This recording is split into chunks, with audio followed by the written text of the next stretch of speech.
Hi Lana, thank you for giving us some of your precious time. Hi Daddy, thank you for taking interest in my song. We have chosen your song Brooklyn Baby to talk about the Beat generation because when we look at the lyrics we can clearly see that it's related to the Beat generation. You mentioned, for example, some characteristics of the Beat generation, such as jazz, of course, but also drugs, the beat poetry. Why did you decide to write a song about that topic? Well, it's because I really like the beat generation and the beat poetry, like I mentioned in my song. But what I really appreciate about the beat movement is that the authors supported non-conformist values. And I kind of feel the same way about my generation now. I don't want to sing what everybody sings, you know. I find their culture much more interesting and their philosophy too. You know, beat poets were really influenced by jazz music, and I myself was a lot influenced by jazz music, so I decided to talk about the beat movement and the authors in my songs. Yeah, that's why you mentioned both jazz music and beat poetry in your song. Yeah, that's right.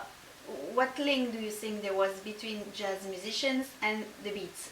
Well, I think they influenced each other a lot. Without the beat poets, jazz music wouldn't have had so much success, you know.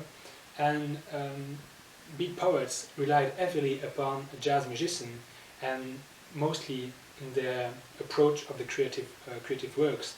I think beat poets use the same principle as jazz musicians, and that is the vitality, the energy, and most of all, the improvisation. I think particularly about Jack Kerouac, when he wrote On the Road, he really wrote it like an improvisation. You know? You say in your song The Freedom of the 70s, you seem to like the 70s, not only in Brooklyn Baby, also in Born to Die you wear 70s clothes. Yeah. In Ride you get on the road as an escape, like Kerouac did in On the Road. Why do you like the 70s so much? Well, you're right. I mentioned in several of my songs that I really like the 70s and even the 60s. Well, it's because I would have preferred to have lived in that times actually.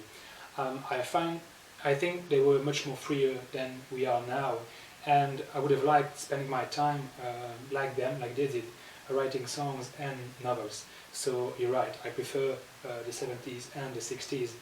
And I also sought respect as a writer within my generation, and I didn't really find it. So that's why.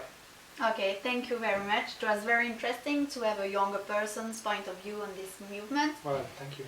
So now we are going to listen to a small part of the beautiful song of Lana Del Rey. Thank you. Thank you.